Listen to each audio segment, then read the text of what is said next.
এবার ছোট্ট মেয়েটা ওই কূপের চতুর্দিক দিয়া ঘুরতেছে আর মনে মনে কি যেন পড়তেছে, ঘুরতেছে আর মনে মনে কি যেন পড়তেছে।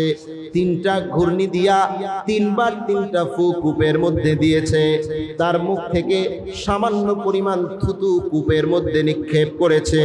কূপের মধ্যে থুতুটা নিক্ষেপ করতে দেরি হয়, কূপের একেবারে তলদেশের পানিটা মুহূর্তের মধ্যে কূপের মুখোমুখি জায়গায় আসতে আর দেরি হয় না।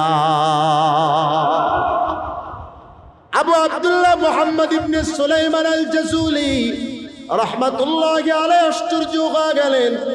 সবাই অবাক দৃষ্টিতে তাকিয়ে রইলেন। সবাই পানি দিয়া ওযু করলেন, সবাই ওযু করে নামাজের জন্য প্রস্তুতি নিলেন, নামাজ পড়লেন। ছোট্ট মেয়েটাকে ডাক দেয়া বললেন, মা কি এমন আমল তুমি করলা? তোমার জবানের মধ্যে কি এমন বরকত, তোমার জবানের মধ্যে কি এমন জাদু আছে, কি এমন বরকত আছে? তুমি ফু দিলা আর থুতু নিক্ষেপ করলা, কূপের তলদেশের পানি একেবারে কূপের মুখে চলে আসলো। মাগো আমাকে একটু বলো। বলে না, এটা আমার গোপন আমল, কেউ জানে না, আমি জানি, আমার মা জানে। বলে না মা বলো, আমলটা আমিও করব, মানুষও করবে, মানুষ উপকৃত হবে। এবার ছোট্ট বালিকা মেয়েটা, 7-8 বছরের ছোট্ট শিশুটা এবার আবু আব্দুল্লাহ মুহাম্মদ ইবনে সুলাইমান আল জাসুলি রাহমাতুল্লাহি আলাইহি ডাক দিয়া বলে, আমরা এই মরুভূমির পাশেই থাকি, এখানেই আমাদের বাড়ি। আমি আমাদের বাড়ির বকরিগুলো, আমাদের বাড়ির ভেড়াগুলো আমি এখানে চড়াই। আমার মা আমাকে একটা আমল শিখিয়ে দিয়েছেন। মা আমাকে বলেছেন, মা মরুভূমিতে বকরি চড়াতে যাও, তোমার অন্যান্য বান্ধবীরা খেলাধুলা করে, অনর্থক কথা বলে সময় নষ্ট করে, তুমি খেলাধুলা করবা না, অনর্থক কথাবার্তা বলবা না। তুমি যখনই সুযোগ পাইবা, যখনই তোমার সময় হবে, তুমি বসে বসে নবীর উপরে দুরূদ পড়তে থাকবা। আল্লাহুম্মা সাল্লি আলা মুহাম্মদ ওয়া আলা আলি মুহাম্মদ সাল্লাল্লাহু আলাইহি ওয়াসাল্লাম, সাল্লাল্লাহু আলাইহি ওয়াসাল্লাম। আমার মায়ের শিখানো আমল আমি সব সময় করি। যখনই আমি সময় পাই, আমার বকরি আর ভেড়া চড়ানোর সময়, আমি বসে বসে অনর্থক কোনো কথা আর খেলাধুলা করি না। আমি যখনই সময় পাই, বসে বসে আমার নবীর মোহাব্বত নিয়ে নবীর উপরে শুধু দুরূদ সালাম পড়তে থাকি। সুবহানাল্লাহ। निकलेगा ज़मानाए आखिर अहले बिदात, निकलेगा ज़मानाए आखिर अहले बिदात, इस्लाम में नई नई बातें करे ईजाद, इस्लाम में नई नई बातें करे ईजाद। ऐ बंदा खुदा रहो हर दम में तू होशियार, ऐ बंदा खुदा रहो हर दम में तू होशियार, बिदअत का जो बदबू करे तुमको ईमान बर्बाद, बिदअत का जो बदबू करे तुमको ईमान बर्बाद। पहला রবিউল আউয়াল। রবিউল আউয়াল মাস আসলে আমাদের দেশে বা সাধারণত নবী প্রেমিক মুসলমানদের হৃদয়ে নবীর ভালোবাসা একটু বেশি জাগ্রত হয়। কথা বলেন ঠিক কি? যদিও নবীকে ভালোবাসা শুধু কোনো দিন, কোনো মাস, নির্দিষ্ট কোনো ক্ষণের সাথে নির্দিষ্ট করা যায় না, বরং নবীকে তো সারা বৎসরের প্রতিটি মাস, প্রতিটি সপ্তাহ, প্রতিটি দিন আমার হাবিবকে ভালোবাসতে হয়। কথা বলেন ঠিক কিনা? এ মাসে অনেকে অনেক পদ্ধতিতে নবীর ভালোবাসা প্রকাশ করে। কেউ মিছিলের মাধ্যমে, কেউ বা উৎসব পালনের মাধ্যমে, কেউ বা আপনার মিষ্টি বিতরণ বা মিষ্টি খাওয়ার মাধ্যমে, কিন্তু আসলে নবীর ভালোবাসা প্রকাশ কি মিষ্টি বিতরণ আর মিছিলের মাধ্যমে হওয়া উচিত? নবীর ভালোবাসা তো নবীর অনুসরণের মাধ্যমে হবে। কথা বলেন ঠিক কিনা? কে বলেছেন? আল্লাহ তাআলা বলেছেন। আল্লাহ রাব্বুল আলামিন বলেন, কুল ইন কুনতুম তুহিব্বুনাল্লাহা ফাত্তাবিউনি ইউহিব্বুকুমুল্লাহু ওয়া ইয়াগফির লাকুম যুনুবাকুম ওয়াল্লাহু গফুরুর রহিম। আল্লাহু আকবার। আল্লাহ রাব্বুল আলামিন নবীকে বললেন, ও নবী, আপনি আপনার উম্মতদেরকে জানা দেন, যদি আপনার উম্মত আমার বান্দারা আমি আল্লাহকে ভালোবাসে, আমি আল্লাহকে ভালোবাসার দাবি করতে চাই, তাইলে তারা যেন আপনি নবীকে ইত্তেবা করে, আপনি নবীর অনুসরণ করে। আপনি নবীকে যদি অনুসরণ করে, তাইলে আমি আল্লাহ তাআলা নিজে আপনার ওই উম্মতগুলোকে ভালোবাসবো। সুবহানাল্লাহ করেন। তার মানে নবীর ভালোবাসা প্রকাশ করতে হবে নবীকে, কথা বলেন, কিসের মাধ্যমে? অনুসরণের মাধ্যমে। নবী কিভাবে তার জীবন পরিচালনা করেছেন, নবীর খাবার দাবার কেমন ছিল, নবীর ওঠা বসা কেমন ছিল, নবীর নামাজ কেমন ছিল, নবীর ব্যক্তিগত জীবন, পারিবারিক জীবন, সামাজিক জীবন, রাষ্ট্রীয় জীবন, জীবনের প্রতিটা পদে পদে নবীর সুন্নাহকে যখন আপনি অনুসরণ করবেন, তখন আপনি নবীর সত্যিকারের আশিকে রাসূল হয়ে যাবেন। কথা বলেন ঠিক কিনা? এই জন্য আশিকে রাসূল শুধু দাবি করার দ্বারা হয় না, আশিকে রাসূল তো আমল দিয়ে প্রমাণ করার নাম। কথা বলেন ঠিক কিনা?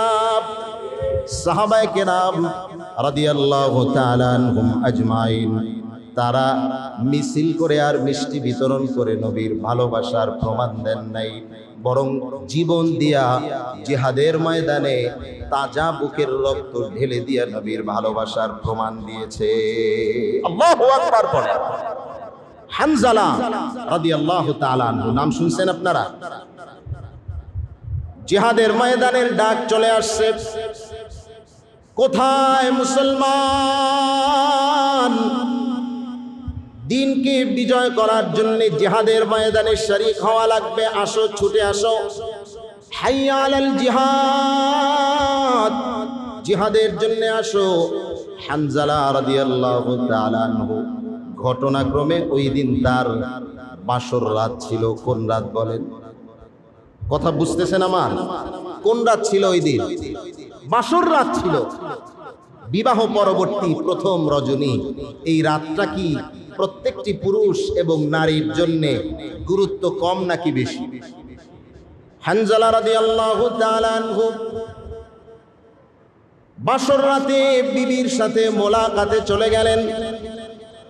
বিবির সাথে মোলাকাত করছেন, বিবির সাথে সময় অতিক্রম করছিলেন। এমন সময় হানজালা রাদিয়াল্লাহু তাআলা আনহুর কানে জিহাদের ডাক চলে আসলো। কোথায় নবীর সাহাবীরা? নবীর জন্য জীবন দেয়া লাগবে, আমার নবীর জন্য রক্ত দেয়া লাগবে, আমার নবীর জন্য, ইসলামের জন্য, দ্বীনের জন্য জিহাদের ময়দানে যাওয়া লাগবে। তাড়াতাড়ি ছুটে আসো, আর ঘরে বসে থাকার সময় নাই। হানজালা রাদিয়াল্লাহু তাআলা আনহু বিবিকে ডাক দিয়া বলতেছে, ও বিবি আমার, কোথায় আমার তরবারিটা দাও, আমার নবীর ডাক চলে আসছে, আমার যুদ্ধের ময়দানে যাওয়া লাগবে, আমার আর ঘরে বসে থাকার সময় নাই। বিবি বলেন, স্বামী আমার, আপনার তো আজকে বিবাহ পরবর্তী প্রথম রজনী, আপনার জন্যে যাওয়াটা ফরজ না, আপনি আজকে অতিবাহিত করেন রাতটা, সকাল বেলায় পবিত্র হয়ে তারপরে আপনি যাবেন। হানজালা রাদিয়াল্লাহু তাআলা আনহু বললেন, না, নবীর ডাক আসছে, আমার ঘরে বসে থাকার সময় নাই, দাও দাও। তরবারিটা হাতের মধ্যে নিয়া হানজালা রাদিয়াল্লাহু তাআলা আনহু জিহাদের ময়দানে বের হয়ে গেলেন। তখনও হানজালার গোসল তার উপরে ফরজ ছিল, জুনুবি অবস্থায় ছিল। তার মানে গোসল কি ছিল? ফরজ ছিল। কিন্তু নবীর ডাক চলে আসছে, জিহাদের ময়দানে যাওয়া লাগবে। হানজালা ঘরে বসে থাকতে পারেন নাই, বের হয়ে গেছেন আল্লাহর নবীর মুহাব্বত। জিহাদের ময়দানে বীরত্বের সাথে দুশমনদের সাথে যুদ্ধ করতে করতে করতে করতে এক পর্যায়ে হানজালা শহীদ হয়ে গেলেন। যুদ্ধ শেষ হয়ে গেল। আমার ভাইরা, নবী আমার যুদ্ধে কারা কারা শহীদ হয়েছেন তাদের লাশগুলো তালাশ করে করে আনতেছেন। লাশগুলোকে কবর দেয়া হবে। জিহাদে যারা শহীদ হয়ে যায় তাদেরকে গোসল দিতে হয় না, যেমনি শহীদ হয় অমনি কবরস্থ করা হয়, যাতে কিয়ামতের ময়দানে শহীদ হইয়া আল্লাহর দরবারে উঠে যায়। সুবহানাল্লাহ করেন, সুবহানাল্লাহ। কিন্তু হানজালা তো কি করে নাই? গোসলের প্রয়োজন ছিল, গোসল তিনি করতে পারেন নাই। হানজালার বিবি ক্রন্দনরত অবস্থায় নবীর কাছে এসে বললেন, নবী আমার স্বামী হানজালা, তার গোসল ফরজ ছিল, তিনি গোসলটা পর্যন্ত করতে পারেন নাই। জিহাদের ডাক এসেছে, নবীর ডাক এসেছে, উনি ছুটে চলে গেছেন জিহাদের ময়দানে। ওনাকে গোসল না করিয়ে আপনি কবরস্থ করবেন না, দাফন করবেন না। নবী আমার হানজালার লাশ তালাশ করতে বললেন। কোথায় আমার হানজালার লাশ? হানজালা তো গোসলের প্রয়োজন, গোসল করায়া এরপরে কবর দেয়া লাগবে। গোসল করায়া আমার হানজালাকে এরপরে দাফন করা লাগবে। আমার মুসলমান ভাইয়েরা, আমার নবীর মোহাব্বতে হানজালা যে গোসল ফরজ অবস্থা নিয়ে বের হয়ে গেছে, আমার আল্লাহ তাআলা হানজালার এই নবীর প্রেম দেখছেন কি দেখেন না? হানজালার নবীর প্রেম আর নবীর মোহাব্বত আল্লাহর কাছে এত পছন্দনীয় হয়ে গেছে, নবী হানজালার লাশ খুঁজতেছেন গোসল দেওয়ার জন্য। আল্লাহ তাআলা নবীর কাছে জিবরিল আলাইহিস সালামকে পাঠায় দিয়েছেন। আল্লাহু আকবার বলেন। আল্লাহ হযরতে জিবরিলকে আল্লাহর নবীর কাছে পাঠায় দিলেন। জিবরিল ডেকে বলেন, নবী আমার, হানজালার লাশ জমিনের মধ্যে খোঁজার দরকার নাই, আকাশের দিকে তাকায় দেখেন হানজালার লাশ। জমিনের কোনো মানুষ জমিনের পানি দিয়া গোসল করাবে না। হানজালার লাশকে গোসল দেওয়ার জন্য আল্লাহ তাআলা জান্নাতি ফেরেশতা পাঠিয়ে দিয়েছেন। জান্নাতের ফেরেশতারা জান্নাতের পানি দিয়া হানজালা রাদিয়াল্লাহু তাআলা আনহুর গোসল করায় দিয়েছে। आशिक हो बेरादारे शहन शाहिद आलम, आशिक हो बेरादारे शहन शाहिद आलम, सुन्नत की पैरवी करते रहो के तू हरदम, सुन्नत की पैरवी करते रहो के तू हरदम। अल्लाहु अकबर पढ़ें। अल्लाह নবীর প্রেম নবীকে অনুসরণ করে করতে হয়। কথা বলেন ঠিক? নবী যা বলেছেন তা মানব, নবী যা নিষেধ করেছেন তা থেকে বিরত থাকব। আমার ভাইয়েরা, নবীর ভালোবাসা প্রকাশের অন্যতম একটি মাধ্যম হচ্ছে নবীর উপরে দুরূদ পড়া। নবীর উপরে কি পড়া? সবাই বলেন না, নবীর উপর কি পড়া? দুরূদ পড়া। আমি যে আয়াতে কারিমা তেলাওয়াত করেছি, এই আয়াতটি আমরা সাধারণত সকল খুতবায় ওয়াইজিনগণ পড়ে থাকেন। ইমাম সাহেবগণ শুক্রবার খুতবার সময় এই আয়াতটি পড়ে থাকেন। সূরাতুল আহজাব এর 56 নম্বর আয়াতে কারিমা। আল্লাহ সুবহানাহু ওয়া তাআলা এই আয়াতের মধ্যে কি বলেন দেখেন। আল্লাহ তাআলা বলেন, ইন্নাল্লাহা নিশ্চয়ই আল্লাহ, নিশ্চয়ই কে? আল্লাহ। ওয়া মালাইকাতাহু এবং তার ফেরেশতারা, এবং কারা?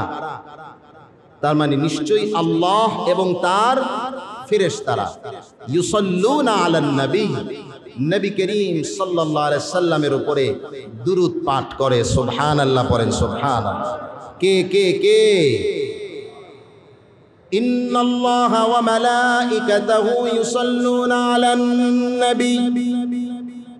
আল্লাহ রাব্বুল আলামিন বলেন, গোলাম নিশ্চয়ই আল্লাহ তাআলা এবং আল্লাহর ফেরেশতারা মুহাম্মাদুর রাসূলুল্লাহ সাল্লাল্লাহু আলাইহি সাল্লামের উপরে দুরূদ পড়ে। আল্লাহ তাআলা দুরূদ পড়েন, এর মানে কি? সালাত শব্দের অর্থ হলো দুরূদ।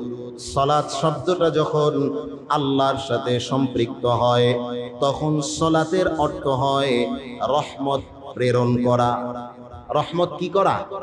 প্রেরণ করা। তার মানে আল্লাহ তাআলা নবীর উপরে দুরূদ পড়েন, তার মানে আল্লাহ তাআলা নবীর উপরে কি প্রেরণ করেন? আমার কথা কি আপনারা বুঝতেছেন? কথা বোঝা যায় না মনে হয়। বুঝা গেলে আমার সাথে একটু কাউন্টার দিয়ে একটু কথা বললেন। কথা না বললে তো আমি বুঝবো, কথা হয়তো বুঝতেছেন। কথা বোঝেন আপনারা সবাই? আল্লাহ তাআলা নবীর উপরে দুরূদ পড়েন, এর মানে কি? আল্লাহ তাআলা নবীর উপরে রহমত প্রার্থনা, রহমত প্রেরণ করেন। আল্লাহর ফেরেশতাদের সাথে সালাত শব্দটা যখন সম্পৃক্ত হয় তখন সালাতের অর্থ হয় আল্লাহর ফেরেশতারা আল্লাহর নবীর জন্য আল্লাহর কাছে রহমত প্রার্থনা করে। সুবহানাল্লাহ। তার মানে আল্লাহর ফেরেশতারা আল্লাহর কাছে বলতে থাকে, আল্লাহ আপনার প্রিয় হাবিব মুহাম্মদ সাল্লাল্লাহু আলাইহি সাল্লামের উপরে আপনি রহমত বর্ষণ করুন। সুবহানাল্লাহ। তাইলে আল্লাহ নবীর উপরে দুরূদ পড়েন, ফেরেশতারাও নবীর উপরে কি পড়ে? দুরূদ পড়ে। এবার আল্লাহ তাআলা বলেন, ইয়া আইয়ুহাল্লাযীনা আমানু সাল্লু আলাইহি ওয়া সাল্লিমু তাসলিমা। এইবার আল্লাহ তাআলা বলেন, গোটা দুনিয়ার মুমিনের দল আমি আল্লাহ তাআলা নবীর উপরে রহমত পাঠাই, নবীর উপরে দুরূদ পড়ি, আমার ফেরেশতারা নবীর উপরে দুরূদ পড়ে। সুতরাং তোমরা সকল মুমিনেরা আমার নবীর উপরে দুরূদ পড়ো। সুবহানাল্লাহ। তার মানে দুরূদ পড়ার নির্দেশ কার? আরো জোরে বলেন না, দুরূদ পড়ার নির্দেশ দিয়েছেন কে? আল্লাহ তাআলা। কিন্তু আমরা দুরূদ যখন যেভাবে পড়া উচিত আমরা কি দুরূদ পড়ি? আমাদের মধ্যে ছোট ছোট আমলগুলো যেগুলোর ফজিলত অনেক বেশি, এই আমলগুলো আমাদের মধ্যে নাই বললেই চলে। কথা বলেন ঠিক কিনা?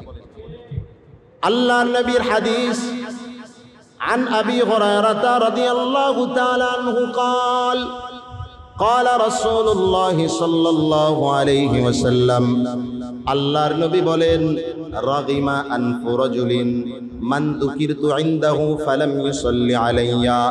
আল্লাহর নবী বলেন, ওই ব্যক্তির নাক ধুলোয় ধূসরিত হোক, তার মানে ওই ব্যক্তি ধ্বংস হোক যার সামনে আমার নাম উচ্চারণ করা হলো কিন্তু আমার উপরে ওই ব্যক্তি দুরূদ পড়লো না।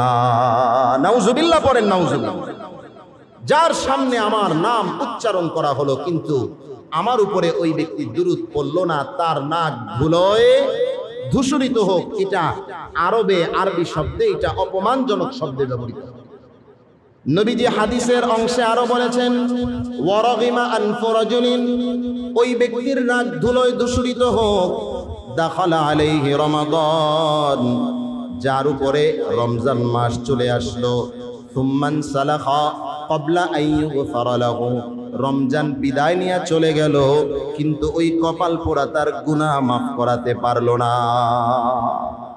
3 নম্বরে, এগুলো আমার আলোচনার বিষয় না, আমার বিষয় প্রথমটা দুরূদের বিষয়টা। হাদিসটা যেহেতু পড়েছি এজন্য পুরাটার তরজমাটা করলাম। 3 নম্বরে নবী বলেন, ওই ব্যক্তির নাক ধুলোয় দূষিত হোক যে তার পিতামাতাকে বৃদ্ধ অবস্থায় পেল অথবা একজনকে পেল, কিন্তু ওনারা এই সন্তানটাকে জান্নাতে প্রবেশ করাতে পারলো না। তার মানে পিতামাতার খেদমত করে জান্নাত কামাই করতে পারলো না। ওই সন্তানের নাক ধুলোয় ধূসরিত হোক, বলেন না আউযুবিল্লাহ। তার মানে নবীর নাম শুনলে নবীর উপরে দুরূদ পড়ার দরকার আছে না নাই? শুধু দরকার আছে এমন নয়, বরং আপনি যদি নবীর নাম উচ্চারণ করেন অথবা যদি নবীর নাম আপনি কোথাও শোনেন, সাথে সাথে আপনার উপরে নবীর উপরে একবার দুরূদ পড়া ওয়াজিব হয়ে যায়। কি হয়ে যায়? কথা বলেন, কি হয়ে যায়? কিন্তু আমরা যখন নবীর নাম কোনো আলোচনায় শুনি, কোথাও শুনি, এরকম হাজারো সময় চলে যায়, নবীর নাম শুনেছি কিন্তু নবীর উপরে কি পড়ি নাই? দুরূদ পড়ি নাই। কি বলেন, আসে না নাই? কি বলেন, আসে না নাই? অথচ নবীর নাম শুনলে নবীর উপরে দুরূদ পড়া কি? যদি কোনো মজলিস হয়, মজলিসের মধ্যে যদি বারবার উচ্চারণ করা হয়, এক্ষেত্রে ফুকাহায়ে কেরামের মধ্যে মতভেদ রয়েছে। কেউ বলেন প্রত্যেকবারই নবীর উপরে দুরূদ পড়া ওয়াজিব, যতবার শুনবে। তবে গ্রহণযোগ্য মত হচ্ছে প্রথমবার অন্তত নবীর নাম শুনে নবীর উপরে একবার দুরূদ পড়া ওয়াজিব, আর এর পরের বারগুলোতে মুস্তাহাব। পরের বারগুলোতে কি? সুন্নত বা মুস্তাহাব। কিন্তু আমাদের মধ্যে আজকে এই আমল নাই বললেই চলে। আমরা দুনিয়ার সবচেয়ে বড় কৃপণ, দুনিয়ার সবচেয়ে বড় কি? কিপটা। কিপটা বোঝেন না? কিপটা আসেনি আপনাদের দেশে? আল্লাহর নবী সাল্লাল্লাহু আলাইহি সাল্লাম কৃপণ বলেছেন, আমি কৃপণ বলি না।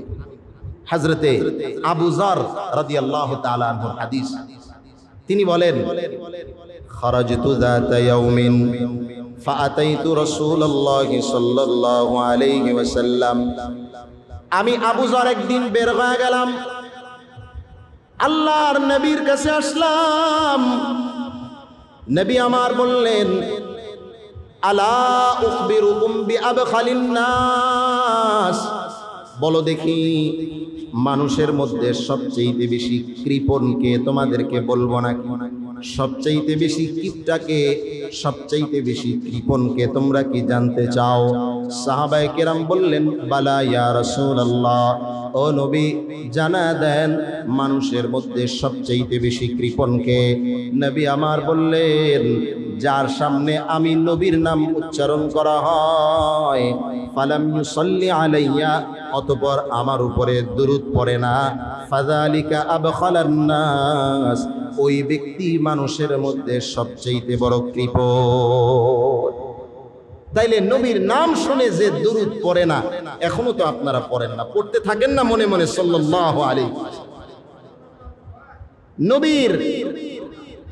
হ্যাঁ, দুরূদও আপনাদেরকে শিখাবো, সময় অনেক কম, এই জন্য আমার কথা খুব দ্রুত বলতে হচ্ছে। আমরা ইনশাআল্লাহ দুরূদের তালিমও শেষের দিকে দিব।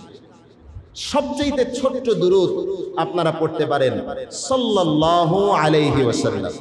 বলেন, সাল্লাল্লাহু আলাইহি ওয়াসাল্লাম, সাল্লাল্লাহু আলাইহি ওয়াসাল্লাম। নবীর নাম শুনলেন তো পড়লেন সাল্লাল্লাহু আলাইহি ওয়াসাল্লাম। আমার মুসলমান ভাইয়েরা, নবী বড় কঠিন ধমক দিয়েছেন। হযরতে ইবনে আব্বাস রাদিয়াল্লাহু তাআলা আনহু বলেন, আল্লাহর নবী বলেন, হযরত ইবনে আব্বাস বলেন, মান নাসিয়াস সালাতা আলান নবী, যেই ব্যক্তি নবীর উপরে দুরূদ পড়তে ভুলে গেল, খাতিয়া তরিকাল জান্নাহ, ওই ব্যক্তি যেন জান্নাতের রাস্তাটাই ভুলে গেল। বলেন নাউযুবিল্লাহ। এর চাইতে কপাল পোড়ার কি হতে পারে? বিশুদ্ধ হাদিস, হাদিসের সনদের মধ্যে দুর্বলতা নাই, সহিহ হাদিস শোনাচ্ছে আপনাদেরকে। যেই ব্যক্তি নবীর উপরে দুরূদ ভুলে গেল, সেই ব্যক্তি কি ভুলে গেল? জান্নাতের রাস্তা ভুলে গেল। সাবধান, এখন থেকে নিয়ত করেন, নবীর নাম শুনবো তো সাথে সাথে অন্তত ছোট্ট দুরূদটা পড়ে নিব, সাল্লাল্লাহু আলাইহি ওয়াসাল্লাম, সাল্লাল্লাহু আলাইহি ওয়াসাল্লাম পড়বো তো ইনশাআল্লাহ। অনেকে বলতে পারেন যে হুজুর, নবীর উপরে আল্লাহ যাতে রহমত পাঠান। দুরুদ পড়া মানে কি? আল্লাহ আপনি নবীর উপরে দুরুদ এবং সালাম, রহমত এবং শান্তি কি করেন? বর্ষণ করেন। এখন বলতে পারেন হুজুর, নবীর নাম শুনলেই নবীর উপরে দুরুদ পড়া ওয়াজিব, শুনলেই বলতে হবে দুরুদ পড়তে হবে। নবীর কি রহমতের এতই প্রয়োজন যে আমাদের দোয়া ছাড়া নবীর উপরে রহমত আল্লাহ বর্ষণ করবেন না? কি বলেন, বিষয়টা কি এমন নাকি? আপনি আমি যদি নবীর জন্য রহমতের দোয়া না করি, নবীর উপরে আল্লাহ রহমত প্রেরণ করবেন কি করবেন না? আপনাদের কি মনে হয়, করবেন কি করবেন না? আরে আল্লাহ তো নবীকে পাঠিয়েছেনই রহমাতুল লিল আলামিন করে। আল্লাহু আকবার পড়েন। আল্লাহ তাআলা বলেন, ওয়ামা আরসালনাকা ইল্লা রাহমাতাল লিল আলামিন ইমামুল আউয়ালিনাল আখিরিন বাহরে সাদকা রাহমাতাল লিল আলামিন। যারা দুই একজন হয়তো গরমে উঠে যাচ্ছেন, আমরা ইনশাআল্লাহ চমৎকার কিছু আমলের শিক্ষা আজকে দিব ইনশাআল্লাহ। সবাই রাজি আছেন তো ইনশাআল্লাহ? তো যেটা আমরা বলছিলাম যে নবীর আমাদের রহমতের দোয়া করা, দুরুদ আর সালামের নবীর যে অনেক বেশি প্রয়োজন, বিষয়টা কিনা এমন নয়। আপনাদেরকে ছোট্ট একটা উদাহরণ দিলে বুঝবেন। আপনারা যখন কোনো বিবাহের দাওয়াত টাওয়াত খাইতে যান, দাওয়াতে যখন বসেন দেখবেন যে অনেক সময় নিজের প্লেট খালি, খাবার নাই, কিন্তু পাশের প্লেটের লোকের মোটামুটি খাবার আছে। এখন নিজের প্লেটে চাইতে তো কি লাগে? একটু শরম লাগে না? লজ্জা লাগে। এখন আমরা যিনি বন্টন করছেন ওনাকে ডাক দিয়ে বলি, ভাই এই যে ওনার একটু গোশত দেন, গরুর গোশত দেন। আসলে লাগবে কার? আমার। এখন ওই যিনি বন্টনকারী উনি যদি বুঝতে পারেন, জ্ঞান বুদ্ধি যদি ঠিক থাকে, তাহলে উনি বুঝবেন যে আসলে ওনারে তো দিতে বলছে, আসলে ওনার নিজেরও কি দরকার। আরো সহজ ভাষায় বলি, আপনি আপনার 5-7 বছরের একটা বাচ্চাকে নিয়ে বাইরে বের হয়েছে। আপনার পাশের বাড়ির প্রতিবেশী আপনার বাচ্চাটাকে দেখা বাবা বলে ডাক দিছে, বাবা ভালো আছো? নাম কি তোমার? আব্দুল্লাহ। কি খাবা তুমি? কিছু খাবা? নাও। দোকানে গিয়া দোকান থেকে 20 টাকা দিয়ে একটা কি কিনে দিল? চিপস কিনে দিল। বলেন দেখি, ওই লোকটা আপনাকে কোনো টাকা দিয়েছে? আপনাকে আপনার নিজের কোনো উপকার করেছে? দিছে কাকে? আপনার বাচ্চাকে। আপনার হবে নাকি বেজার হবে? কম খুশি হবে নাকি বেশি খুশি হবে? আমার ভাইয়েরা, আমার মালিক, আমার আল্লাহ, আমার হাবিব মুহাম্মদুর রাসূলুল্লাহ সাল্লাল্লাহু আলাইহি সাল্লামকে এত বেশি ভালোবাসেন, এত বেশি ভালোবাসেন। আপনি আপনার সন্তানকে যত বেশি ভালোবাসেন তত বেশি নয়। আপনি আপনার ছেলেকে মেয়েকে যত বেশি ভালোবাসেন তত বেশি নয়। আমার আল্লাহ আমার হাবিবকে এর চাইতে কোটি কোটি কোটি গুণে বেশি আমার হাবিবকে আমার আল্লাহ ভালোবাসেন। এজন্য আপনি যখন আমার হাবিবের উপরে মুহাব্বত আর ভালোবাসা নিয়ে একবার দুরূদ পাঠ করবেন, আমার আল্লাহ আপনার উপরে আমার উপরে এমন খুশি হয়ে যাবে, একবার দরুদের ওসিলায় আমার আপনার উপরে আল্লাহ 10 বার রহমত নাজিল করে দিবেন। সুবহানাল্লাহ। দরুদ পড়ো নবীর পরে, দরুদ পড়ো মুসলমান। পড়েন আমার সাথে, দরুদ পড়ো নবীর পরে, দরুদ পড়ো মুসলমান। যে দরুদ হবে তোমার সকল মুশকিল আসান। দরুদ পড়ো নবীর পরে, দরুদ পড়ো মুসলমান। আল্লাহু আকবার পড়েন, আল্লাহু আকবার। সকলে পড়েন সাল্লাল্লাহু আলাইহি ওয়াসাল্লাম। আমার ভাইরা, এই জন্যে নবীর উপরে দরুদ পড়লেন, নবীর উপরে বড় দয়া করলেন এমনটা নয়। বরং নবীর উপরে আপনি দরুদ পড়লেন তো আপনাকে আল্লাহ তাআলা 10 দিক থেকে 10 বার রহমত নাজিল করে দিবেন। মান সাল্লা আলাইয়া ওয়াহিদাতান সাল্লাল্লাহু আলাইহি আশরু সালাওয়াত, যে ব্যক্তি, আল্লাহর নবী বলেন, যে ব্যক্তি আমার উপরে একবার দরুদ পড়ে আল্লাহ তাআলা ওই ব্যক্তির উপরে 10 বার রহমত নাজিল করে দেয়। শুধু তাই নয়, শুধু তাই নয়, আল্লাহর নবী বলেন ওয়াহুত্তাত আনহু আশরু খাতিআত, ওই ব্যক্তির আমলনামা থেকে আল্লাহ তাআলা 10টা গুনাহকে সাথে সাথে মিটায়া দেন। সুবহানাল্লাহ। কয়বার দুরূদ পড়লে? কয়বার? 10 বার রহমত নাজিল করেন, 10টা গুনাহকে মিটায়া দেন। এরপরে আল্লাহর নবী বলেন ওয়ারুফিআত লাহু আশরু দারাজাত, ওই বান্দাটার জন্য আল্লাহ তাআলা জান্নাতে ওই বান্দার 10টা মর্যাদা আল্লাহ তাআলা বাড়ায় দেয়। দুরূদ পড়বেননি? পড়বেননি? দুরূদ পড়লে সব সমস্যার সমাধান হয়ে যায়। সুবহানাল্লাহ পড়েন। দুরূদ পড়লে কি হয়ে যায়? বিশ্বাস হয়? বিশ্বাস হয়? মেয়ের বিবাহ হয় না, দুরূদের আমল করেন, আল্লাহ তাআলা যদি ইয়াকিনের সাথে আমল করতে পারেন, দুরূদের আমলের মাধ্যমে মেয়ের বিবাহের ব্যবস্থা করে দিবেন। হুজুরের কাছে আইসা দোয়া চাই, ও হুজুর ব্যবসার মধ্যে বরকত হয় না। আমি বলি, ও মুসলমান, ব্যবসা প্রতিষ্ঠানে বইসা দোকানে বসে বসে আজাইরা পেঁচাল না পেড়ে পড়তে থাকেন। সাল্লাল্লাহু আলাইহি ওয়াসাল্লাম, সাল্লাল্লাহু আলাইহি ওয়াসাল্লাম, সাল্লাল্লাহু আলাইহি ওয়াসাল্লাম, নবীর দুরূদের বরকতে আপনার ব্যবসার মধ্যে আল্লাহ তাআলা বরকত দান করে দিবেন। সুবহানাল্লাহ। বলে দলিল কি হুজুর? বলেন দলিল ছাড়া কথা বলবো না, বিশুদ্ধ কিছু হাদিস আপনাদেরকে শোনায়া যায়। আবল তাবল কথা কখন বলবো বলার সুযোগই তো নাই। আল্লাহর নবীর একজন সাহাবীর নাম হলো উবাই ইবনে কাব রাদিয়াল্লাহু তাআলা আনহু। কি নাম? আন উবাই ইবনে কাব রাদিয়াল্লাহু তাআলা আনহু قال, উবাই ইবনে কাব থেকে বর্ণিত, তিনি বলেন কানা রাসূলুল্লাহ সাল্লাল্লাহু আলাইহি ওয়াসাল্লাম, নবী করিম সাল্লাল্লাহু আলাইহি ওয়াসাল্লাম ইযা যাহাবা সুলুসুল লাইল, যখন নাকি রাতের 3 ভাগের 2 ভাগ চলে যেত, রাতের 1/3, রাতের 1/3 যখন চলে যেত, আল্লাহর নবী সাল্লাল্লাহু আলাইহি সাল্লাম কামা, তখন তিনি কি হয়ে যেতেন? জাগ্রত হয়ে যেতেন, ঘুম থেকে উঠতেন। আল্লাহর নবী ঘুম থেকে উঠে ডাক দিতেন, ইয়া আইয়ুহান নাস উযকুরুল্লাহ, ও মানুষেরা একটু আল্লাহকে ডাকো, একটু আল্লাহকে স্মরণ করো।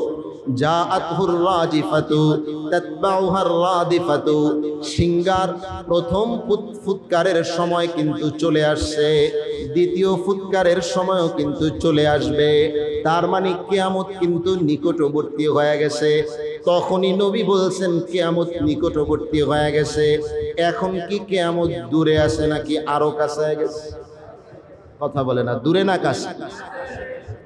আমার ভাইয়েরা, আল্লাহর নবী বলেন প্রথম ফুৎকারের সময় চলে আসছে, দ্বিতীয় ফুৎকারের সময় চলে আসবে। যা আল মাউতু বিমা ফি, যা আল মাউতু বিমা ফি, মৃত্যু তার ভয়াবহতা নিয়ে চলে আসছে। সাবধান, মরণকে ভয় করো, উঠে যাও, একটু রাতের গভীরে আমার আল্লাহকে স্মরণ করো। কারণ রাতের গভীরের যে ডাক, ওইটা আল্লাহর কাছে বড় পছন্দের। আল্লাহু আকবার পড়েন, আল্লাহু আকবার।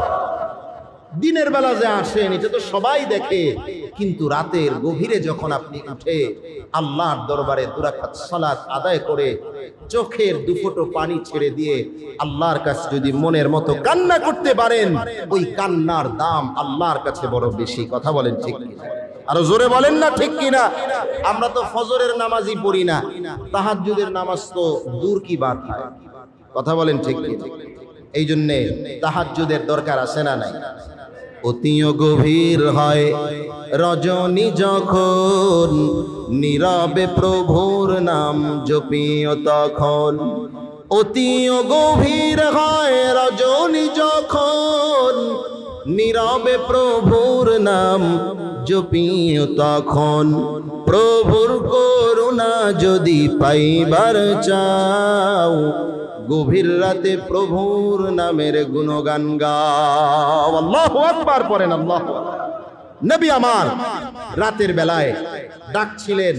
হযরত উবাই ইবনে কাব বলেন, আমি নবীকে বললাম, নবীজি ইন্নী উকথিরুস সালাতা আলাইকা, আমি তো আপনার উপরে অনেক বেশি দুরূদ পড়ি। ফাকাম আজআলু লাকা সালাতান, আমাকে একটু বলবেন আমি দিনের কতটুকু সময় দুরূদের জন্য নির্ধারিত করব? সুবহানাল্লাহ পড়েন না। আল্লাহর নবী বললেন, মা শি'তা, তুমি যতটুকু চাও ততটুকুই তুমি পড়তে পারো, যত মন চায় দুরূদ পড়ো। সাহাবী রাসূল আবার জিজ্ঞেস করলেন, ও নবী, আর রুবু, 4 ভাগের 1 ভাগ সময় কি আমি দুরূদ পড়ব? এবার আল্লাহর নবী বললেন, মা শি'তা, তুমি যা চাও তাই পড়বা। ফাইন জিত্তা ফাহুয়া খায়রুল লাকা, যদি এর চাইতে আরো বেশি পড়ো এটা তোমার জন্য আরো কল্যাণকর। সুবহানাল্লাহ। নবীর সাহাবী আবার জিজ্ঞেস করলেন, ও নবী, আন-নিস, তাইলে কি আমি দিনের অর্ধেকটা সময় আপনার উপরে দুরূদ পড়ব? নবী বললেন, মা শি'তা ফাইন জিত্তা ফাহুয়া খায়রুল লাকা, তুমি যতটুকু চাও ততটুকু পড়বা, তবে যদি আরো বেশি পড়ো তাইলে তোমার জন্য আরো কল্যাণকর। সুবহানাল্লাহ। আবার সাহাবী জিজ্ঞেস করলেন, ও নবী, ফাসসুলুসাইন, তাইলে কি আমি দিনের 3 ভাগের 2 ভাগ সময় আপনার উপরে দুরূদ পড়ব? নবী আমার বললেন, মা শি'তা ফাইন জিত্তা ফাহুয়া খায়রুল লাকা, তুমি যতটুকু যাও ততটুকুই পড়বা, তবে যদি এর চাইতে আরো বাড়ায়া পড়তে পারো তাহলে তোমার জন্য কল্যাণকর। নবীর সাহাবী এবার বললেন, নবী আমার, যত বেশি পড়বো ততই যদি আমার ভালো হয়। আমি আপনার কাছে আজকে সাক্ষী দিলাম, আপনাকে আমি বললাম, আমি দিনের পুরাটা অংশ আপনার দুরূদ পড়ে পড়ে কাটায় দিব। সুবহানাল্লাহ। আমার ফরজ ওয়াজিব আর অন্যান্য আমল ছাড়া আমি যতটুকু সময় পাবো পুরা সময় কুল্লাহা আপনার দুরূদ পড়ে পড়ে আমি সময় কাটাবো। সুবহানাল্লাহ বলেন, সুবহানাল্লাহ। আল্লাহর নবী যখন এই কথাটা শুনলেন, নবী আমার চমৎকার একটা সুসংবাদ দিয়ে দিলেন।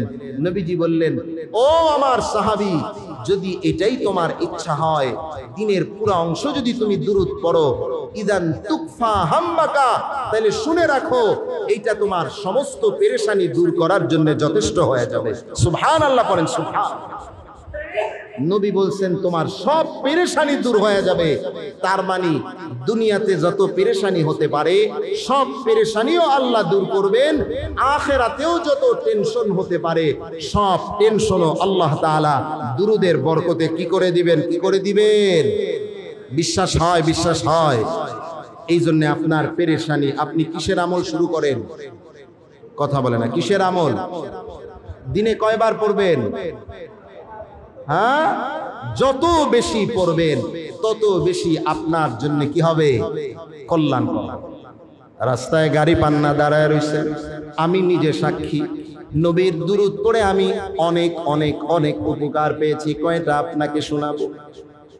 নবীর দুরূদের বড় দাম। আপনার দোয়া যদি আল্লাহর কাছে কবুল করাতে হয় তাতেও আপনার দুরূদের বড় প্রয়োজন। কথা লম্বা করার সুযোগ নাই। আন উমর ইবনুল খাত্তাব রাদিয়াল্লাহু তাআলা আনহু, হযরতে উমর ইবনুল খাত্তাব রাদিয়াল্লাহু তাআলা আনহু তিনি বলেন ইন্নাদ দুআ মাওকুফুন বাইনাস সামাই ওয়াল আরদ, নিশ্চয়ই প্রত্যেকটি দোয়া আসমান এবং জমিনের মাঝে ঝুলন্ত থাকে। আসমান এবং জমিনের মাঝে কি থাকে? ঝুলন্ত থাকে, লা ইয়াসআদু মিনহু শাইউন, এই দোয়াটা আসমান পর্যন্ত ততক্ষণ ওঠে না, হাত্তা তুসাল্লি আলা নবিয়্যিকা মুহাম্মাদিন সাল্লাল্লাহু আলাইহি ওয়াসাল্লাম, যতক্ষণ পর্যন্ত তুমি নবীর উপরে দুরূদ না পড়বা। সুবহানাল্লাহ পড়েন, সুবহানাল্লাহ। এই জন্যে দোয়ার শুরুতে নবীর উপরে কি পড়তে হবে? দুরূদ পড়তে হবে। দোয়ার শেষেও নবীর উপরে কি পড়া লাগবে? দুরূদ পড়া লাগবে। আমার ভাইয়েরা, আপনারা কি বিরক্ত হইতেছেন? দুরূদ কতটা বরকতপূর্ণ, ছোট্ট একটা ঘটনা আপনাদেরকে শোনাই, কথা লম্বা করার সুযোগ নেই, অনেক হাদিস, কয়টা আপনাদেরকে শোনাবো। একটা কিতাব আছে দালাইলুল খায়রাত, কিতাবটার নাম, এটা লিখেছেন আবু আব্দুল্লাহ মুহাম্মদ ইবনে সুলাইমান আল জাজুলি রাহমাতুল্লাহি আলাইহি। অনেক বড় আল্লাহওয়ালা, অনেক বড় বুজুর্গ, অনেক বড় আলেম এবং অনেক বড় নবীর আশিক একজন বুজুর্গ ছিলেন। উনি এই দালাইলুল খায়রাত নামক কিতাবটা দুরূদের ফজিলতের উপরেই লিখেছেন। সুবহানাল্লাহ পড়েন। উনি এই কিতাবের মধ্যে দুরূদের ফজিলত বর্ণনা করতে গিয়ে ছোট্ট একটা ঘটনা বর্ণনা করেছেন। উনি বলেন, এই আবু আব্দুল্লাহ মুহাম্মদ ইবনে সুলাইমান আল জাজুলি রাহমাতুল্লাহি আলাইহি, উনি একবার ওনার মুরিদান, ওনার ভক্তবৃন্দ, এদেরকে নিয়ে একবার সফরে বের হয়েছেন কোথাও যাওয়ার উদ্দেশ্যে। মরুভূমির রাস্তা দিয়ে সফর করছেন। সফর করতে করতে করতে করতে অনেক দূর পর্যন্ত চলে গেছেন, অনেক দিন, বেশ কয়েকদিন পার হয়ে গেছে। ওনাদের সাথে যেই পানি ছিল, খাবার পানি, ওযুর পানি, সব পানি কি হয়ে গেছে? শেষ হয়ে গেছে। এখন নামাজের ওয়াক্ত চলে আসছে, নামাজের সময় চলে আসছে। এখন নামাজের সময় ওযু করার জন্য পানির দরকার আছে না নাই? কিন্তু কয়েকদিন সফর করতে করতে যার কাছে যতটুকু পানি ছিল সব কি হয়ে গেছে? শেষ হয়ে গেছে। এবার পানি কোথায় পাওয়া যায়?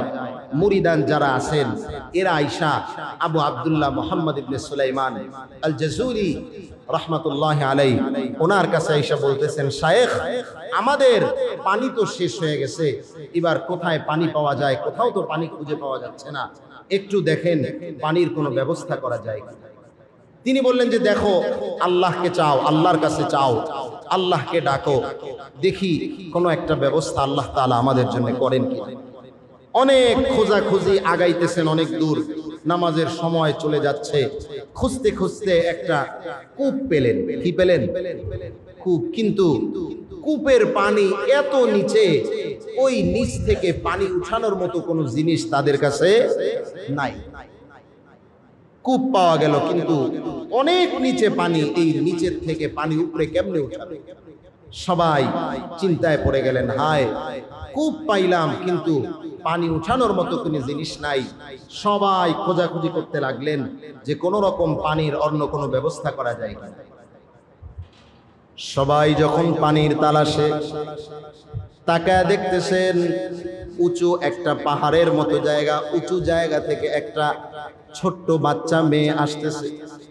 মেয়েটা আয়েশা, ওই যে শায়েখ আবু আব্দুল্লাহ মুহাম্মদ ইবনে সুলাইমান আল জাজুলি রাহমাতুল্লাহি আলাইহি, তাকে জিজ্ঞেস করতেছেন, কি ব্যাপার, আপনি কে? আপনাদেরকে দেখতেছি, কি তালাশ করতেছেন, খুঁজতেছেন, আপনাদের সমস্যাটা কি আমারে বলেন। কি বলেন, এতটুকু বাচ্চা এই সমস্যার কোনো সমাধান করতে পারবে? 7-8 বছরের মেয়ে, সে জিজ্ঞেস করতেছে, আপনাদের সমস্যা কি আমারে বলেন। আবু আব্দুল্লাহ মুহাম্মদ ইবনে সুলাইমান আল জাজুলি রাহমাতুল্লাহি আলাইহি, তিনি বলেন, মা, তুমি তো বড় ছোট, আমাদের এই সমস্যার সমাধান তুমি করতে পারবা না বলে কোনো লাভ নাই। বলে, হুজুর না, আমার কাছে একটু বলেন, আমি একটু শুনতে চাই। হুজুর এবার বলতেছেন, দেখো না, নামাজের সময় হয়ে গেছে, নামাজের সময় চলে যায়, কিন্তু পানির কোনো ব্যবস্থা নাই।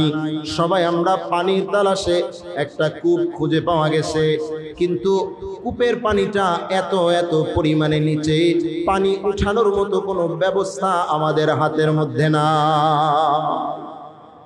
বিশাল বড় সমস্যায় পড়ে গেলাম, খাবার পানিও নাই। ওযু করার মতো পানিও নাই, গোসল করার মতো পানির তো প্রশ্নই আসে না। এবার ছোট্ট বালিকা মেয়েটা বলতেছে, দাঁড়ান, একটু অপেক্ষা করেন, দেখি আমি ব্যবস্থা করা যায় কিনা। এবার ছোট্ট মেয়েটা ওই কূপের চতুর্দিক দিয়া ঘুরতেছে আর মনে মনে কি যেন পড়তেছে, ঘুরতেছে আর মনে মনে কি যেন পড়তেছে। তিনটা ঘূর্ণি দিয়া তিনবার তিনটা ফু কূপের মধ্যে দিয়েছে। তার মুখ থেকে সামান্য পরিমাণ থুতু কূপের মধ্যে নিক্ষেপ করেছে। কূপের মধ্যে থুতুটা নিক্ষেপ করতে দেরি হয়, কূপের একেবারে তলদেশের পানিটা মুহূর্তের মধ্যে কূপের মুখোমুখি জায়গায় আসতে আর দেরি হয় না। আবু আব্দুল্লাহ মুহাম্মদ ইবনে সুলাইমান আল জাসুলি রাহমাতুল্লাহি আলাইহি আশ্চর্য হয়ে গেলেন। সবাই অবাক দৃষ্টিতে তাকিয়ে রইলেন। সবাই পানি দিয়া ওযু করলেন, সবাই ওযু করে নামাজের জন্য প্রস্তুতি নিলেন, নামাজ পড়লেন। ছোট্ট মেয়েটাকে ডাক দেয়া বললেন, মা, কি এমন আমল তুমি করলা? তোমার জবানের মধ্যে কি এমন বরকত, তোমার জবানের মধ্যে কি এমন জাদু আছে, কি এমন বরকত আছে? তুমি ফু দিলা আর থুতু নিক্ষেপ করলা, কূপের তলদেশের পানি একেবারে কূপের মুখে চলে আসলো। মাগো, আমাকে একটু বলো। বলে, না, এটা আমার গোপন আমল, কেউ জানে না, আমি জানি, আমার মা জানে। বলে, না মা, বলো, আমলটা আমিও করব, মানুষও করবে, মানুষ উপকৃত হবে। এবার ছোট্ট বালিকা মেয়েটা, 7-8 বছরের ছোট্ট শিশুটা এবার আবু আব্দুল্লাহ মুহাম্মদ ইবনে সুলাইমান আল জাসুলি রাহমাতুল্লাহি আলাইহিকে ডাক দিয়া বলে, আমরা এই মরুভূমির পাশেই থাকি, এখানেই আমাদের বাড়ি। আমি আমাদের বাড়ির বকরিগুলো, আমাদের বাড়ির ভেড়াগুলো আমি এখানে চড়াই। আমার মা আমাকে একটা আমল শিখিয়ে দিয়েছেন। মা আমাকে বলেছেন, মা, মরুভূমিতে বকরি চড়াতে যাও, তোমার অন্যান্য বান্ধবীরা খেলাধুলা করে, অনর্থক কথা বলে, সময় নষ্ট করে, তুমি খেলাধুলা করবা না, অনর্থক কথাবার্তা বলবা না। তুমি যখনই সুযোগ পাইবা, যখনই তোমার সময় হবে, তুমি বসে বসে নবীর উপরে দুরূদ পড়তে থাকবা। আল্লাহুম্মা সাল্লি আলা মুহাম্মাদ ওয়া আলা আলি মুহাম্মাদ সাল্লাল্লাহু আলাইহি ওয়াসাল্লাম, সাল্লাল্লাহু আলাইহি ওয়াসাল্লাম। আমার মায়ের শিখানো আমল আমি সব সময় করি। যখনই আমি সময় পাই, আমার বকরি আর ভেড়া চড়ানোর সময়, আমি বসে বসে অনর্থক কোনো কথা আর খেলাধুলা করি না। আমি যখনই সময় পাই, বসে বসে আমার নবীর মোহাব্বত নিয়ে নবীর উপরে শুধু দুরূদ সালাম পড়তে থাকি। সুবহানাল্লাহ। এই জন্যে নবীর দুরূদের বরকত আছে না নাই? আরো জোরে বলেন, বরকত আছে না নাই? নবীর দুরূদ আজকে থেকে কারা কারা বেশি থেকে বেশি পরিমাণে পড়ব? হাত উঁচু করে দেখাই। পড়ব তো ইনশাআল্লাহ। আল্লাহ কবুল করুক। বলেন, কয়বার পড়বেন? প্রতিদিন অন্তত 500 বার করে দুরূদ পড়বেন। এরকম কে কে নিয়ত করতে পারে? কমপক্ষে 500 বার। মাশাআল্লাহ, মাশাআল্লাহ, আল্লাহ কবুল করুক। পড়েন আমিন। দুরূদের বরকত যে কি পরিমাণ, ইয়াকিন নিয়ে যখন আপনি পড়বেন আপনি টের পাবেন। আল্লাহু আকবার পড়েন, আল্লাহু আকবার। নবীর উপরে দুরূদ যখন পড়বেন, আমার আল্লাহ আপনার উপরে খুশি হয়ে যাবে। কারণ আমার নবীকে যিনি সবচাইতে বেশি ভালোবাসেন তিনি কে? আল্লাহর প্রিয় হাবিব। এখন আসেন, দুরূদ কিভাবে, কোন দুরূদ পড়ব? সবচাইতে উত্তম দুরূদ হচ্ছে নামাজের মধ্যে আমরা যেই দুরূদ পড়ি, এটাকে কি বলে? দুরূদে সাহাবায়ে কেরাম জিজ্ঞেস করলেন, নবীজি, কাইফা নুসাল্লি ওয়া কাইফা নুসাল্লিমু আলাইকা, আমরা কিভাবে আপনার উপরে দুরূদ পড়ব, কিভাবে আপনার উপরে আমরা সালাম পাঠাবো? আল্লাহর নবী বললেন, ফাকুলু, তোমরা বলো, আল্লাহুম্মা, আমার সাথে বলেন, আল্লাহুম্মা সাল্লি আলা মুহাম্মাদিন ওয়া আলা আলি মুহাম্মাদ কামা সাল্লাইতা আলা ইব্রাহিম ওয়া আলা আলি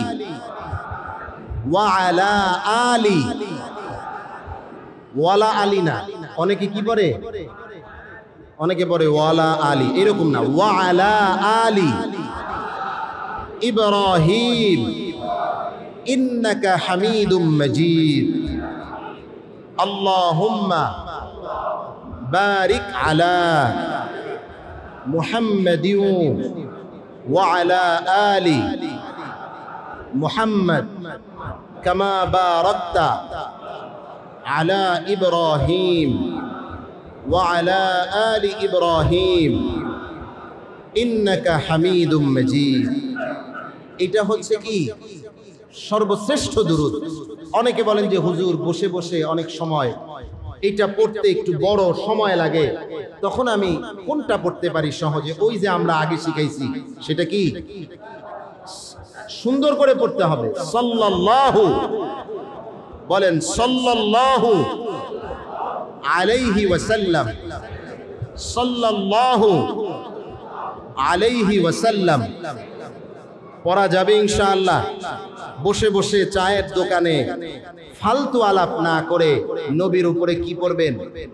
দুরূদ পড়বেন। ওই যে উবাই ইবনে কাবের একটা হাদিস শোনাইছিলাম, সমস্ত পেরেশানি আল্লাহ দূর করবেন। নবীজি হাদিসের শেষ অংশে এটার সাথে আরো একটা কথা বলছেন, ওয়ালাম ইউগফারু লাকা যামবুকা দুনুবুকা, তোমার সমস্ত গুনাহগুলো আল্লাহ তাআলা ক্ষমা করে দিবেন। সুবহানাল্লাহ। তাইলে দুরূদের আমল যদি বেশি করি, একে তো আমার টেনশন পেরেশানি, দুনিয়া আখিরাতের পেরেশানি আল্লাহ দূর করবেন। দুই নম্বরে আমার জিন্দেগির গুনাহগুলো আল্লাহ তাআলা কি করে দিবেন? ক্ষমা করে দিবেন। এই জন্য আমার ভাইয়েরা, দুরূদ পড়ার জন্য আবার বিশেষ বিশেষ কিছু সময়ের কথাও নবী করিম সাল্লাল্লাহু আলাইহি সাল্লাম বলেছেন, বিশেষ বিশেষ কিছু দিনের কথাও বলেছেন। এর মধ্যে বিশেষ দিন হচ্ছে, সপ্তাহের মধ্যে শ্রেষ্ঠ দিন কোনটা বলেন দেখি? জানেন না আপনারা সবাই কোন দিন? জুমার দিন। নবী রাসূল বলেন, ইন্না মিন আফদালি আইয়ামিকুম ইয়াউমুল জুমআ, নিশ্চয়ই দিন সমূহের মধ্যে সপ্তাহের শ্রেষ্ঠ দিন হচ্ছে কোন দিন? জুমার দিন। এই দিনে কি হয়েছে? ফিহি খুলিকা আদম, এই দিনে আদম আলাইহিস সালামকে কি করা হয়েছে? সৃষ্টি করা হয়েছে। আবার ফিহি কুবিজা, এই দিনে আদম আলা নবীর আলাইহিস সালাতু ওয়াস সালাম মৃত্যুবরণ করেছেন। ওয়া ফিহি নাফখা, এই দিনে সিংগায় ফুৎকার দেয়া হবে।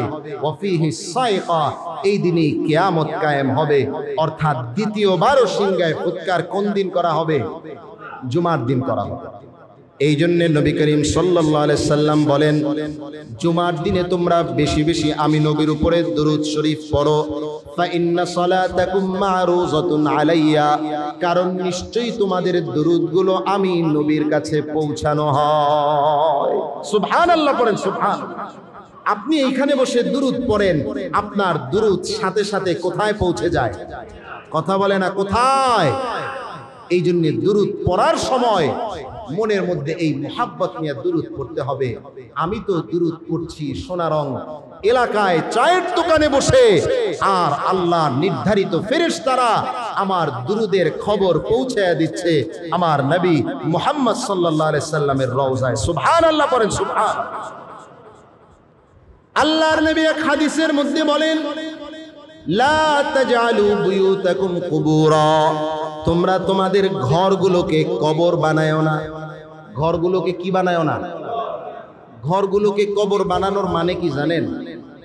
কবরের মধ্যে নামাজ রোজা হয়, কবরের মধ্যে কেউ আমল ইবাদত এগুলা করে করে না। তার মানে তোমার ঘর যাতে কবরের মতো না হয়, যে ঘরের মধ্যে কোনো আমলই তোমার নাই। কি বলেন? আমাদের অনেক ঘর এমন আছে না নাই? সারাদিন ঘরে মাশাআল্লাহ টেলিভিশন, ভিসিআর, মোবাইল এগুলো চলে, কিন্তু ঘরের মধ্যে নামাজ হয় না। কি বলেন? আছে না নাই? আল্লাহর নবী বলেন, তোমাদের ঘরগুলোকে তোমরা কবর বানাও। ওয়ালা তাজআলু কবরি ঈদা, দুই নম্বরে বললেন, আমার কবরকে তোমরা উৎসবের জায়গা বানায়ো না। আমার কবরকে কি বানায়ো না? উৎসবের জায়গা বানায়ো না। কারণ কবর উৎসবের জায়গা বানানোর জায়গা। নবীর কবরকে যদি উৎসবের জায়গা বানানো না যায়, তাহলে দুনিয়ার অন্যান্য ওলিয়া উলিয়ার কবর কি মনে হয় উৎসবের জায়গা বানানো যায়? কি বলেন, বানানো যায় নাকি? মাজার পূজা করা যাবে? কবরে সিজদা দেয়া যাবে? যাবে। এরপরে আমার নবী বললেন, ওয়াসাল্লু আলাইয়া, আমার উপরে দুরূদ পড়ো, কারণ ফাইন্না সালাতাকুম তাবলুগুনি, তোমাদের দুরূদ আমার কাছে পৌঁছায় হাইসু কুনতুম, তোমরা যেখানেই থাকো।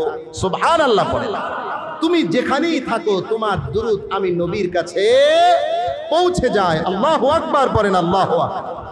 এই জন্য আপনি তো এই সোনারং মসজিদে বসে দুরূদ পড়ছেন, আর ফেরেশতারা আপনার নাম ঠিকানা সহ আল্লাহর নবীর কাছে গিয়ে বলতেছে, নবী আমার, আপনি যেই উম্মতের জন্য গোটা জীবন কুরবান করেছেন, আপনার উম্মত আপনার উপরে এতবার দুরূদ পড়েছে। সুবহানাল্লাহ পড়েন, সুবহানাল্লাহ।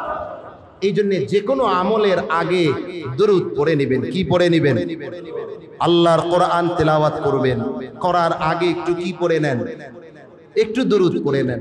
আল্লাহর কোরআন তেলাওয়াত শেষ করলেন, শেষ করার পরে একটু কি পড়ে নেন? দুরূদ ইব্রাহিম পড়ে নেন, বা যে কোনো দুরূদ শরীফ পড়ে নেন। আপনার খবরটা নবীর কাছে চলে যাবে। ফেরেশতা গিয়া তো আপনার দুরূদের খবরও দিবে, আপনি যে কোরআন তেলাওয়াত করেছেন এইটার খবরও নবীর কাছে গিয়া দিবে। সুবহানাল্লাহ। আপনি আল্লাহর কাছে যখন কিছু চাইবেন, আপনি দোয়ার আগে নবীর উপরে কি পড়বেন? নবী করিম সাল্লাল্লাহু আলাইহি সাল্লাম একদিন সামিআন নবী সাল্লাল্লাহু আলাইহি সাল্লাম রাজুলান ইয়াদউ ফি সালাতিহি। নবী করিম সাল্লাল্লাহু আলাইহি সাল্লাম একদিন শুনলেন যে মসজিদের মধ্যে একজন লোক নামাজের পরে দোয়া করতেছে। কি করতেছে? দোয়া করতেছে। লাম ইউসাল্লি আলান নবী সাল্লাল্লাহু আলাইহি সাল্লাম, কিন্তু দোয়ার আগে পরে বেচারা নবীর উপরে কি পড়ে নাই? দুরূদ পড়ে নাই।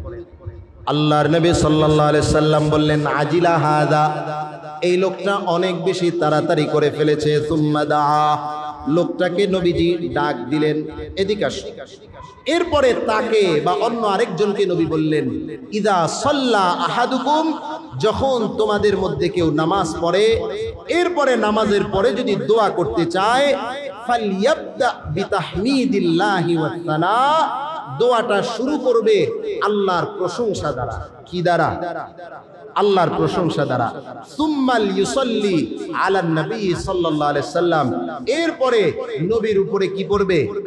দুরূদ পড়বে। সুম্মাল ইয়াদউ বাদু মা শা, এরপরে তার যা মনে চায় তা আল্লাহর কাছে কি করবে? চাইবে। এই জন্য আমরা যখন দোয়া করি প্রথমেই আল্লাহ আমার ওইটা দেন, আমার এইটা দেন, প্রথমে এটা বলবো। প্রথমে কার প্রশংসা করতে হবে? এরপরে নবীর দুরূদ। মনে থাকবে এই আমলটা। এটার সুন্দর একটা পদ্ধতি হচ্ছে, দেখবেন ওলামায়ে কেরাম যখন দোয়া শুরু করেন কিভাবে শুরু করেন? আল্লাহুম্মা আমিন, এইভাবে না, এখন থেকে শুরু করবেন এইভাবে, আলহামদুলিল্লাহি রাব্বিল আলামিন। প্রথমে কি বলবেন? কার প্রশংসা? কথা বলে না, কার প্রশংসা? এরপরে বলবেন ওয়াসসালাতু সাইয়্যিদিল আমবিয়া ওয়াল মুরসালিন, অথবা ওয়াসসালাতু ওয়াসসালামু আলা রাসূলিহিল কারীম। কার উপরে দুরূদ হয়ে গেল? নবীর উপরে দুরূদ। তাহলে দোয়া শুরু করবেন কেমনে? আলহামদুলিল্লাহি রাব্বিল আলামিন ওয়াসসালাতু ওয়াসসালামু আলা রাসূলিহিল কারীম। নবীজি বলছেন আগে কার প্রশংসা করা?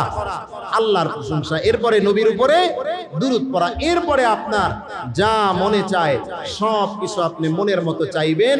আবার যখন শেষ করবেন, শেষ করার সময় সবার শেষে আল্লাহর প্রশংসা, আর এর আগে আবার নবীর উপরে দুরূদ।